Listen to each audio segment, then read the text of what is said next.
Sekarang skincare ini masih menarik atau sudah jenuh?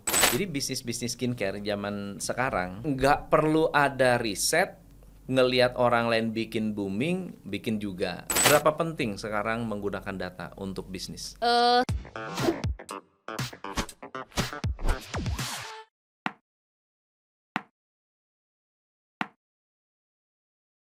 Michelle. Halo Coach. Panggilnya apa?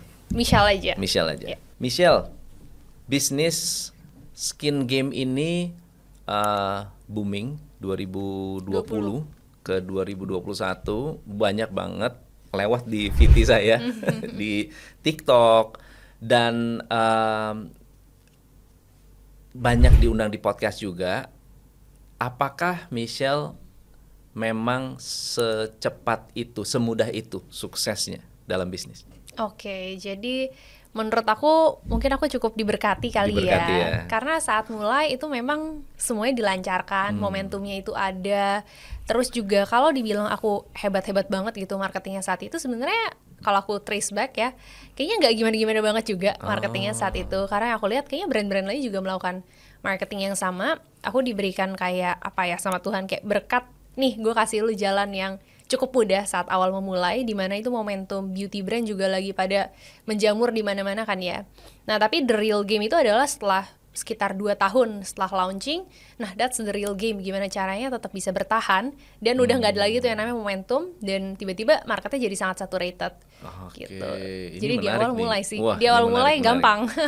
Tapi ya pas lagi kalau orang dimulai gampang, apakah lebih banyak yang take it for granted dan merasa bahwa pas turun tuh kaget, Ya. atau justru menyadari bahwa oh kemarin-kemarin itu sebetulnya adalah momentum doang?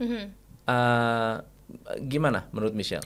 Oke, jadi kalau aku tuh sering banget ketemu sama founder beauty brand lainnya juga, terus sering sharing-sharing, aku ngelihat ada 2 point of view kali ya. Satu point of view adalah gue udah dikasih momentum, udah dikasih berkat, dikasih kemudahan di awal. Sekarang gimana caranya saya menggunakan apa ya namanya resources yang sudah saya miliki, which is cash ya, cash yang udah terkumpul di awal untuk bisa bikin bisnisnya lebih sustainable, terus juga cari cara lagi dan nggak berpaku sama apa yang udah gue lakukan kemarin. Karena memang kita butuh, tadi yang coach juga sampaikan, Bener. butuh 2,5 tahun kan untuk bisnis tuh berubah lagi. Betul. Gitu ya, ngikutin tren lagi. Tapi banyak juga founder-founder beauty brand itu tuh yang masih terpaku dengan apa yang terjadi di 2020. Kayak aku sering banget dengar mereka tuh bilang, gue tuh udah ngelakuin endorse, Hal yang sama, gue udah ngelakuin hal yang sama, tapi kok nggak berhasil, padahal dulu gue ngelakuin ini dan berhasil. The thing is, ya memang nggak bisa sama lagi strateginya gitu. Wow. Jadi strategi tiba-tiba expired. Wah, itu serem banget ya. Iya. Ya, kalau dulu saya menjalankan bisnis dari 2006. Sebelum itu saya profesional, dan pas masih profesional kebetulan di marketing. Dulu transformasi atau perubahan untuk satu media itu obsolete itu panjang sekali. Misalnya contohnya, dulu kita kalau pasang iklan baris, tahu iklan baris kan? Iklan baris di pos kota untuk jualan mobil, itu telepon berdering-dering. Yeah. Atau lebih besar sedikit di Kompas misalnya, pakai iklan kolom. Wah, itu rame sekali. Saya dulu di travel agent. Apalagi kalau 1/4 halaman. Apalagi kalau setengah halaman, apalagi kalau 1 halaman. Jadi makin gede size-nya, padahal itu 1 hari loh umurnya. Dan harganya waktu itu sudah puluhan juta, ratusan juta. Mungkin sekarang udah miliaran. Efeknya luar biasa, dan efek dari iklan itu bisa berdampak panjang. Plus kita masih 5 tahun, bahkan 10 tahun, itu masih bisa pakai strategi yang sama. Masih Jadi kalau valid hanya ya. punya satu strategi nggak masalah. Betul. Sekarang nggak bisa begitu. Nggak bisa. Baru tahun 2020 endorse efektif. 2021 endorse orang yang sama, cara yang sama, strategi yang sama, bisa berubah gitu ya. Betul. Wow. Betul. Dulu sekali endorse itu pasti balik modal. Oh. Endorse satu KOL gitu ya, misalkan harga 5 juta lah let's say, itu pasti penjualan balik. Bener-bener dia ngepost langsung rame tuh penjualan Iya. di e-commerce. Tapi the thing is sekarang udah nggak kayak gitu, dan bahkan sekarang udah nggak bisa ngelihat KOL atau influencer based on followers only. Sekarang banyak banget juga KOL nano, mikro yang ternyata loh kok menghasilkan gitu. Padahal kalau kita lihat secara konten visualnya, kayak visual kontennya nggak bagus-bagus banget, bukan yang estetik, pengambilan videonya yang cantik gimana banget, profesional, enggak sih. Cuma memang itulah uniknya. Iya. Kalau sebelum skincare pernah bisnis juga? Pernah. Bisnis apa? Dulu bisnisnya tuh F&B sempat. F&B? Oh, jualan tapi apa? gagal. Bisnis apa? Jadi dulu tuh aku tuh lulus kan 2019 ya. Saat itu tuh lagi tren boba. Ya terus sempet lah aku kan suka minum bobanya, terus tapi instead of minum aku juga suka memperhatikan antriannya, terus kayak proses bikinnya. Kebetulan aku sama papaku tuh lumayan suka disuruh, coba deh kamu perhatiin gitu, si toko ini kok ramai banget ya, kamu lihat deh mereka ngapain sih sebenarnya gitu. Terus waktu itu papaku ngajakin, yaudah yuk kita bikin brand sendiri aja. Soalnya waktu itu franchise boba miliaran. Ingat gak sih saat itu? Gila, franchise-nya miliaran loh. Bener. Hanya untuk beli namanya doang. Nah, that's when papaku tuh mulai kayak, coba deh kita bikin sendiri aja daripada kita beli franchise orang, kita bergantung sama mereka, nggak tahu nanti hasilnya gimana gitu. Jadi kita bikin brand sendiri saat itu. Bikin brand sendiri dan memang berhasil. Bulan-bulan pertama itu bagus banget lah, penjualannya bisa ribuan cup satu hari. Wow. Ribuan cup satu hari. Tapi ya karena kita kayak, wah gila laku banget nih. Langsung kita open franchise, open kemitraan, buka outlet di beberapa tempat. Dan tapi yang namanya tren sesaat dan gak punya strategi, cuma ngandelin tren doang, pas trennya hilang, ya kita juga mati. Hilang juga. Hilang juga. Gitu. Tapi pengalaman apa yang bisa diambil dari F&B? Oke, trennya sih menurut aku kayak memang gak bisa bergantung sama trennya doang, but you need a strategy gitu loh. Tren iya kan, skincare juga sama. Aku mulai saat memang tren skincare ini lagi naik-naiknya. Tapi trennya habis, kalau aku nggak punya strategi ya aku bakal mati juga sih. Bener. Tapi pertanyaannya kenapa bisnis boba masih hidup sampai sekarang? Sebenarnya yang mati tuh juga banyak banget ya. Yang mati banyak ya? Yang mati banyak, tapi yang bertahan itu aku lihat tuh kayak Koi. Koi ya. Tapi dia tuh sebenarnya nggak segmented boba ya. Dia lebih kayak milky drinks mungkin, sweet drinks lah ya. Tapi nggak fokus di boba gitu. Dan menurut aku produk market fit sih. Oh iya. Keren. So, menurut kamu sekarang skincare ini masih menarik atau sudah crowded, sudah red ocean, sudah jenuh? The market itself itu saturated menurut aku, saturated. Tapi basically kalau misalkan yang dijelasin sama pendirinya Blue Ocean dan Red Ocean Strategy, Blue Ocean sama Red Ocean itu sebenarnya strategi, bukan kondisi market kan. Dimana saturated market sekalipun itu bisa kita ketemu Blue Ocean strateginya. Jadi aku kurang setuju kalau dibilang skincare itu red ocean. Red ocean itu sebenarnya strategi. Sebenarnya di semua industri apapun, mau itu saturated atau enggak, selama kita menggunakan strategi yang sama, ya hitungannya kita di red ocean. Oke. Gitu. Jenuh belum? Udah jenuh. Maksudnya seberapa jenuh? Iya, setiap bulan pasti adalah coach produk baru dan brand baru yang bermunculan. Itu dan pasti bisa jadi ada. lebih bagus atau lebih murah? Dan kalau misalkan yang dari aku perhatiin ya, aku mungkin nggak punya riset yang valid banget, cuma dari apa yang aku amati banyak yang gagal justru ya, karena apa yang mereka lakukan adalah yang ngikutin aja brand yang udah sukses ngapain, terus mereka ATM gitu, replicate.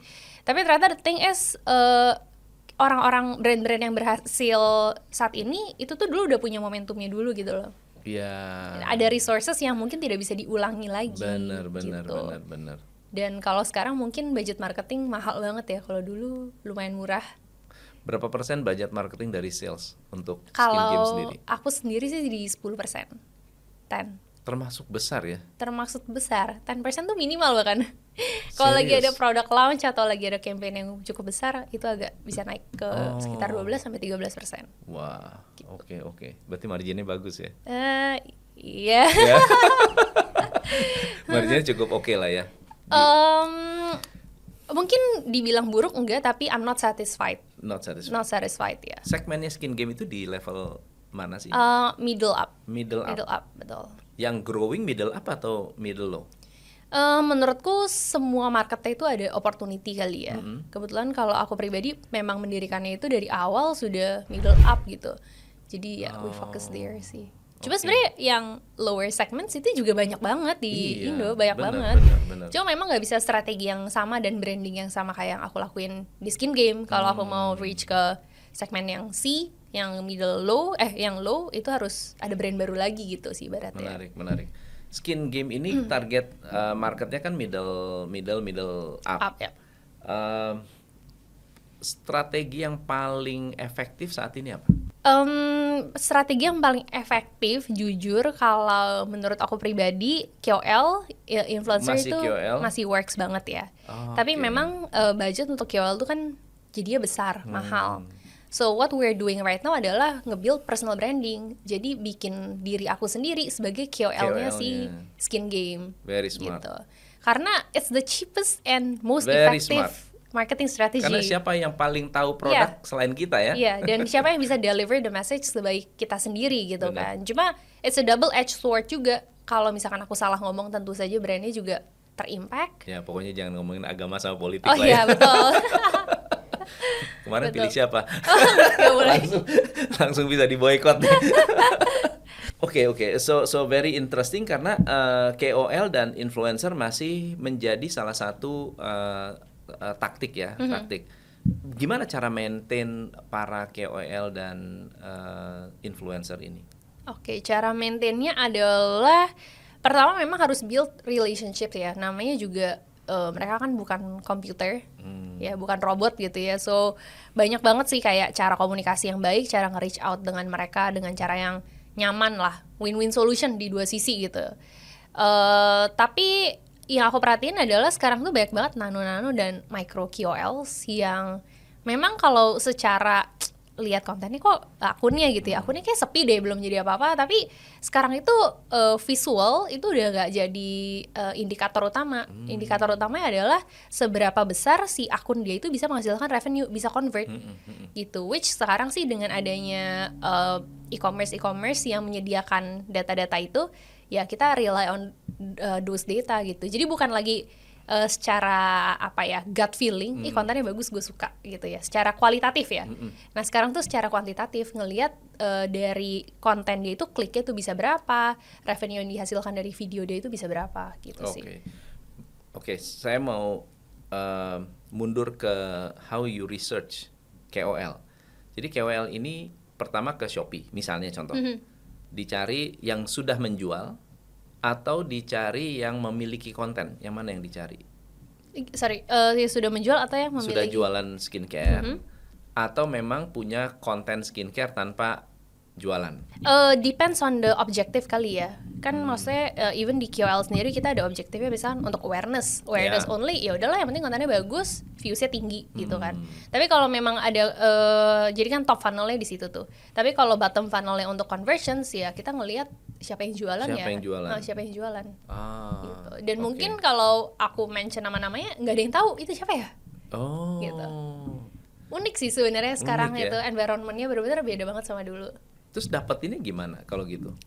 Sebenarnya kalau di e-commerce gitu ada datanya sih, ada datanya. Maksudnya ada aplikasi-aplikasi dan juga ada datanya. Data, jadi memang sudah tersedia gitu ya? Tersedia, betul, tersedia.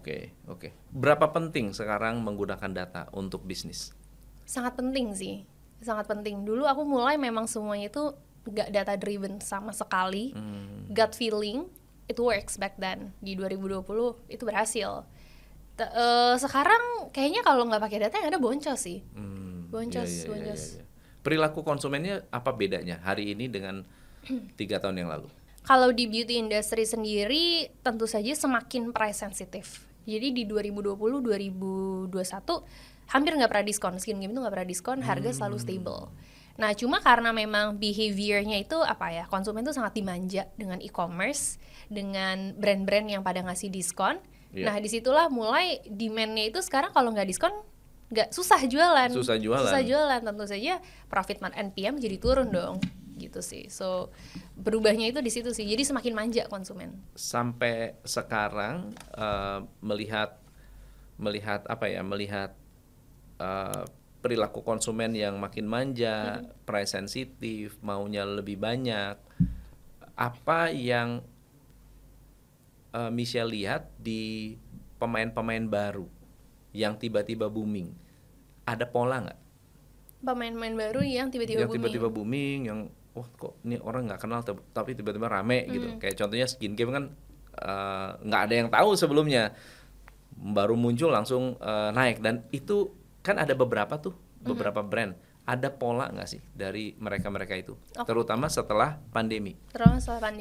Menurut aku polanya adalah mereka main tanpa mereka sadari atau mereka sadari, mereka itu bermain di blue ocean strateginya. Dimana aku lihat brand-brand yang berhasil itu tuh fokus di satu produk atau satu hero produk. Contohnya misalkan sekarang rame banget ya face care gitu lah ya, face care. Nah tiba-tiba ada yang bikin serum khusus untuk ketiak. Dimana ini sebelumnya nggak ada yang jadi top of mind di situ, dan mereka berhasil masuk jadi top of mind. Jadi kayak ada blue ocean-nya lagi, dia create the blue ocean. Tapi yang namanya blue ocean strategy itu kan masih only the beginning of the game doang kan, awal mula permainannya. Ya kalau dia tidak bisa mempertahankan, banyak juga tuh yang bakal ikutan juga nantinya gitu. Cuma aku lihat sekarang yang berhasil adalah mereka yang pakai blue ocean strategy sih. Oke. So 2023 di Skin Game sendiri dibandingkan dengan 2022, apa yang berubah? Kan 2022 sempat berakhir pandeminya. Semua program dari toko-toko online mulai menyesuaikan diri. 2022 ini kan ya masyarakat yang tadinya dimanjain dengan misalnya diskon, sekarang memang harus keluar uang sendiri. 2023 kan agak sedikit beda nih. Yang berbeda apa sih di antara 2022 ke 2023? Oke, kalau 2022 dan 2023 apa ya? Kayak belajar lagi kali ya. Apa yang dilakukan Skin Game ya ini konteksnya. Kayak belajar lagi kok strateginya kemarin nggak jalan lagi gitu. Jadi banyak banget sih kita restructuring, rebranding. Jadi kita baru kelar rebranding juga. Oh really? Iya sempat. Jadi di 2023 itu kita perhatiin kok brand-brand semakin cepat gitu loh. Keluar produk baru, keluar brand baru, dan itu cepat banget gitu. Setiap minggu dulu kayaknya aku merhatiin di social media, muncul lagi gitu ya. Dan yang aku lakukan adalah ya udah gue ikutin karena semuanya bermain dengan strategi tersebut, which is launching produk terus.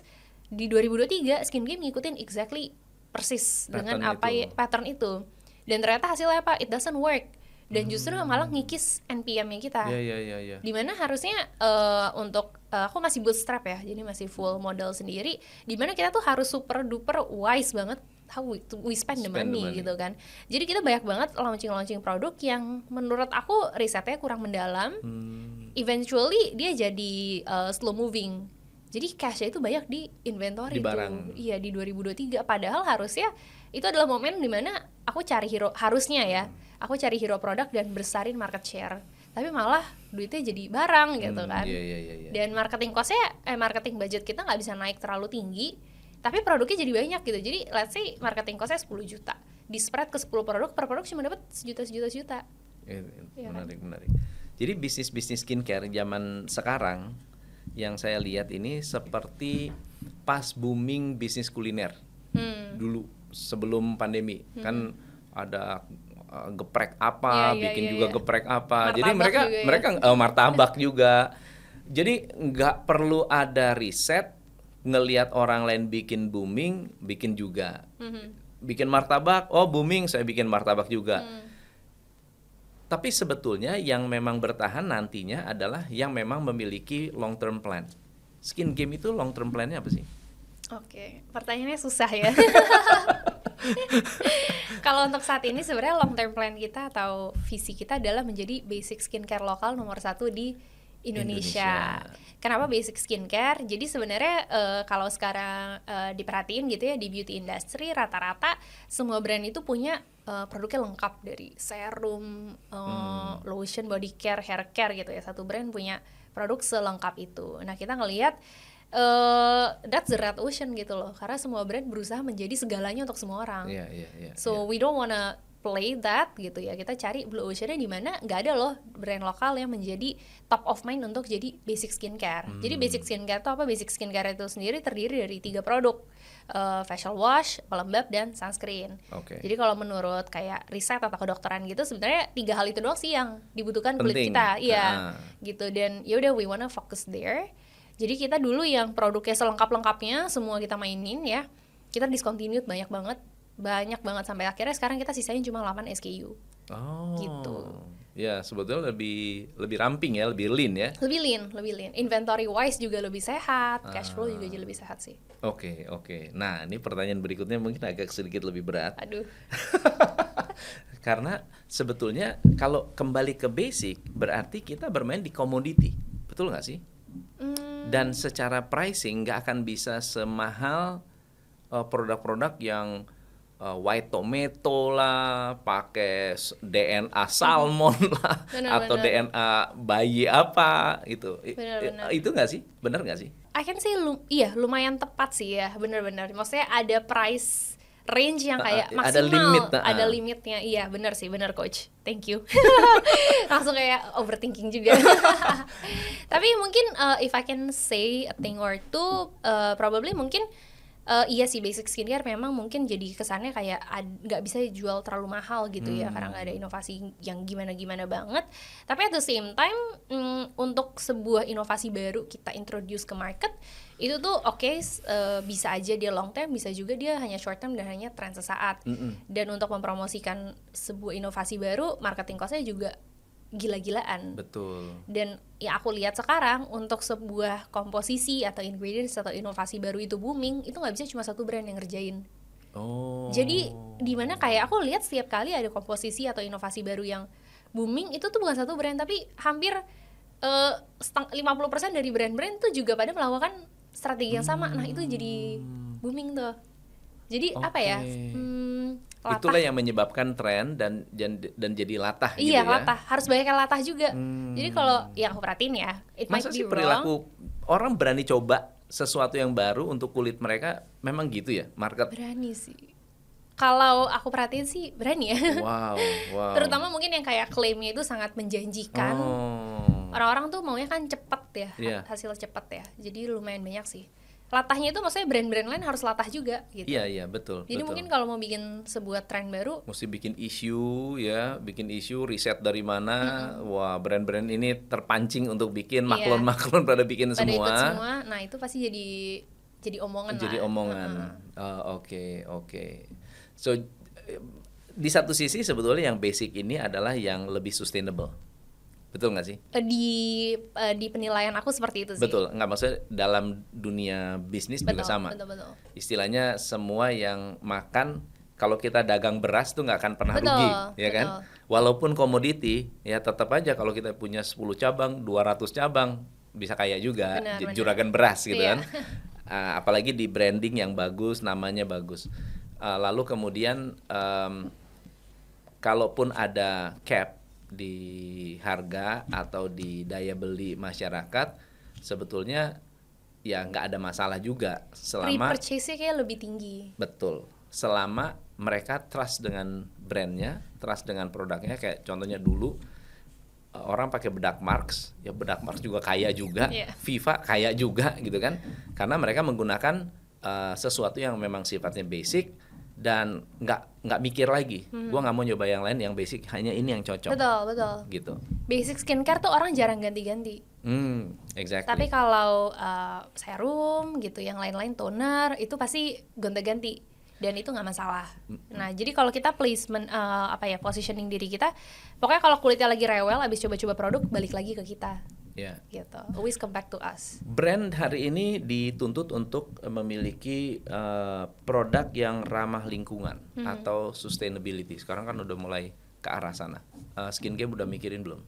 Sudah. Jadi sebenarnya dari awal salah satu cara paling sustainable yang kita lakukan adalah bikin produknya jangan kecil-kecil. ya. Itu salah satu cara yang aku perhatiin sebagai konsumen skincare. Packaging skincareku tuh banyak banget yang kosong. Packaging kosong skincare tuh banyak banget sampahnya. Yeah.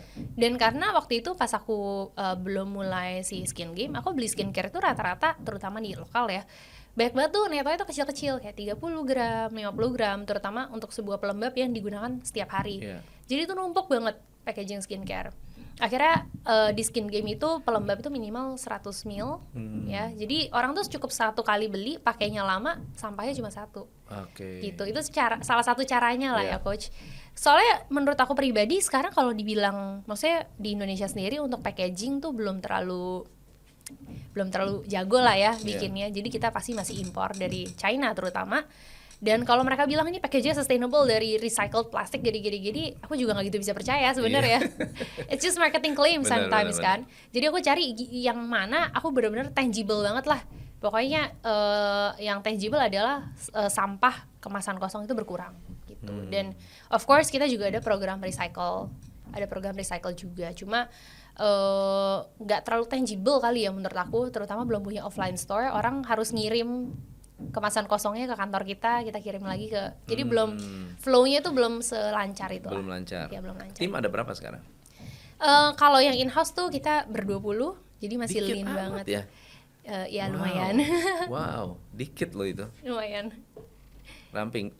Yang itu berarti product development, marketing. Majority sih masih di tim marketing. Tim marketing. Tapi kalau misalkan product development kayak gitu-gitu, sebenarnya kita outsource lagi dan memang nggak stay di in-house. Soalnya kita kan fokusnya di basic skincare dan kita punya target launching produk tuh 1 tahun 1 kali aja.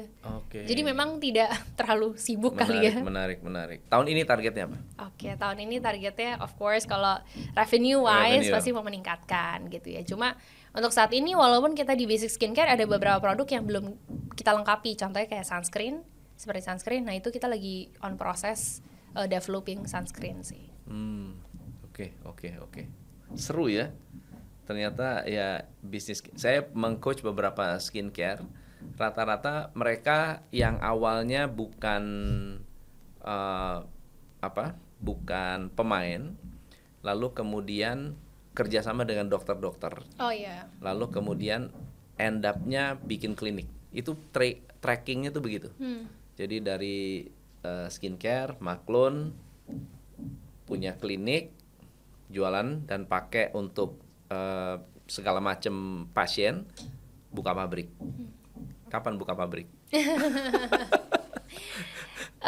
Jujur untuk saat ini belum terbayang ya kalau pabrik. Kalau klinik ya it's one of the goal yang mungkin dalam 2-3 tahun ke depan that's the goal. Tapi untuk pabrik sendiri belum jadi prioritas sih. Belum jadi prioritas. Padahal itu revenue stream yang sangat bagus. Dan pabriknya kalau Maklun tuh simple, mesinnya juga relatif simple, gitu. Apalagi lotion yang gede itu harus lebih banyak tempat untuk packaging sama box buat pengiriman. Tapi kalau secara pabriknya sih sebetulnya simple banget sih. Simple sih, true. Cuma mungkin saat ini fokusnya lagi nggak di situ dulu kali ya. Kayak mau gedein market share-nya dulu, gedein revenue, oke, setelah itu baru kita bikin pabrik. Cuma ada sih, kalau keinginan tuh ada, tapi tidak dalam short term. Oke, pertanyaan terakhir, jualannya sekarang hanya online store atau sudah ada di offline juga? Majority masih di online. Kalau di offline sendiri tuh kita banyak kan konsinyasi atau kerjasama dengan kayak toko-toko kecantikan. Good. Oke.